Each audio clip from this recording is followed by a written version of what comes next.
मेरा नाम अजीत है। मैं एक मैकेनिकल इंजीनियर हूँ। मैं स्वभाव से बहुत ही रिजर्व हूँ।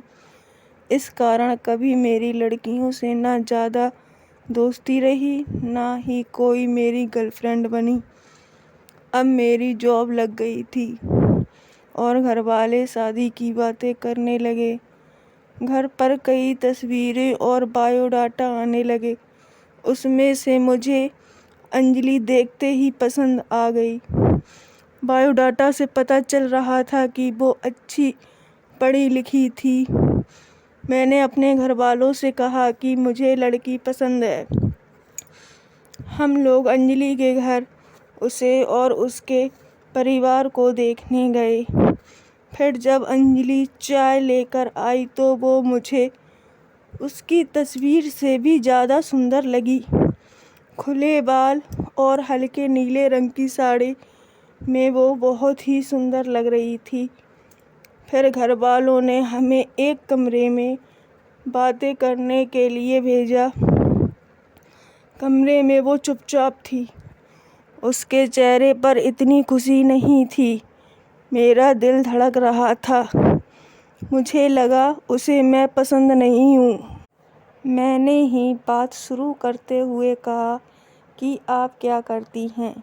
उसने मेरी तरफ घूर कर देखा और कहा कि आपने बायोडेटा देखा नहीं तो मंगवाया क्यों था? उसकी बात सुनकर मुझे लगा कि वो मुझ में कोई इंटरेस्ट नहीं दिखा रही है। फिर मैंने उसे डायरेक्टली पूछ लिया कि आपको मैं पसंद नहीं हूँ। वो बोली, मेरे पसंद की तो बात नहीं है। आप खुद मुझे नापसंद कर देंगे, मुझे पता है। उसने कहा, अभी मैं आपको ऐसा कुछ दिखाने वाली हूँ कि आप वो देखते ही आप शादी के लिए मना कर देंगे। आपसे पहले 2 को दिखाया, उन्होंने भी देखते ही मना कर दिया। यह कहकर उसने अपने खुले बाल जो पीछे थे उनको आगे किया। इतने में ही कमरे के बाहर से आवाज़ आ गई और उसकी माँ कमरे में आ गई। शायद उन्हें भी पता था कि वो हर लड़के के साथ ऐसे ही बातें करती है और कुछ बताती है। उसकी मम्मी ने कहा, चलिए बाहर, सब आपका इंतज़ार कर रहे हैं। अंजलि ने अपनी माँ की तरफ देखा। मैं बाहर आ गया और बाहर मेरी माँ और पिता, जिन्हें भी मेरी शादी की जल्दी थी, वो बस मेरे मुंह से हाँ सुनना चाहते थे। मेरे आते ही मेरी माँ मुझे बाहर ले गईं और पूछा कि क्या तुझे लड़की पसंद है? मैं मना नहीं कर पाया, लेकिन एक बात मुझे खटक रही थी कि आखिर वो क्या बताने वाली थी। उसकी मम्मी जिस तरह से जल्दी से कमरे में आई, मुझे बाहर ले गईं, लगा ऐसे जैसे वो हमारी बातें ही सुन रही थी। मैंने शादी के लिए हाँ कर दी। मेरे घर वालों ने उन्हें हाँ में जवाब दे दिया, लेकिन अब मैं एक दुविधा में था कि मैं क्या करूं।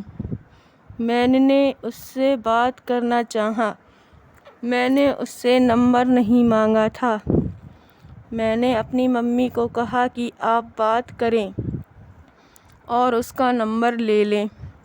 मम्मी ने अंजलि की मम्मी से बात की और अंजलि का नंबर मांगा, लेकिन उन्होंने यह कहकर मना कर दिया कि अंजलि का फ़ोन अभी ख़राब है। मम्मी भी यह कह रही थी कि वो लोग शादी के लिए जल्दी कर रहे हैं। इन सब बातों से मेरे मन में कुछ अजीब सवाल आने लगे। एक शाम जब मैं ऑफिस में था, तब मुझे एक अननोन नंबर से कॉल आया। फ़ोन रिसीव किया तो अंजलि थी। वो बोली कि मम्मी ने मेरा फ़ोन ले लिया है। मैं कुछ बहाना करके अपने फ्रेंड के रूम पर आई हूँ उसी के नंबर से फ़ोन कर रही हूँ। क्या तुम मुझे अभी मिल सकते हो? मुझे वैसे भी उससे मिलना था। अंजलि के बताए एड्रेस पर जल्दी से पहुंचा। वो उसकी फ्रेंड का रूम था।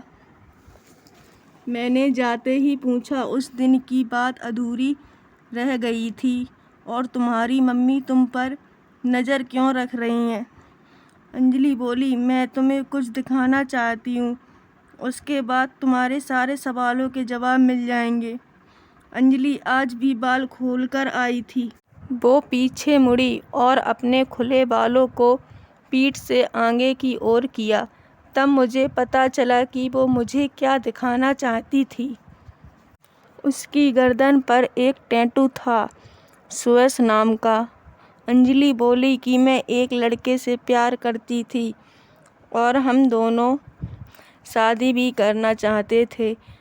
मैंने उसी के नाम का टैटू करवाया था।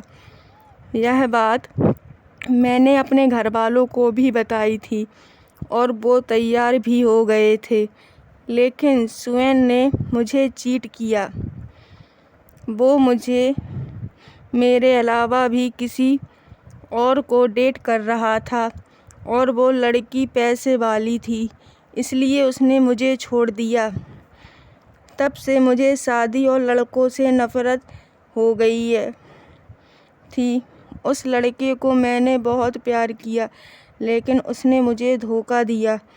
तुमसे पहले भी मैंने 2 लड़कों को टैटू दिखाया और उन्होंने सच जानकर शादी के लिए मना कर दिया। मम्मी इसलिए मुझ पर नज़र रख रही थीं कि मैं तुम्हें भी कहीं सच न बता दूं। लेकिन मैं लड़कों की तरह नहीं हूँ। मैं नई ज़िंदगी की शुरुआत सच के साथ करना चाहती हूँ। ये सुनकर मैं सोच में पड़ गया कि जिसको प्यार मिलता है उसे प्यार की कदर नहीं होती। आखिर इतनी प्यार करने वाली लड़की को कोई कैसे धोखा दे सकता है? मैंने कहा कि मुझे तुम्हारे पास्ट से कोई मतलब नहीं है, लेकिन मैं चाहता हूँ कि मुझे तुम उतना ही प्यार करो जितना तुम उस लड़के से करती थी। अंजलि को यह उम्मीद नहीं थी। उसे लगा था कि मैं उसे शादी के लिए मना कर दूँगा। मेरी बात सुनकर उसने इतनों दिनों से दबाए आंसू बहने लगे। मेरी शादी अंजलि से हो गई और मैं अपने आप को बहुत खुशकिस्मत मानता हूँ कि मुझे अंजलि जैसी सच्ची और प्यार करने वाली लाइफ पार्टनर मिली है। आपको यह कहानी कैसी लगी कमेंट में हमें ज़रूर बताएं और ऐसी ही स्टोरी जानने के लिए हमारे चैनल को सब्सक्राइब करें, बेल आइकन को प्रेस करें। Thank you.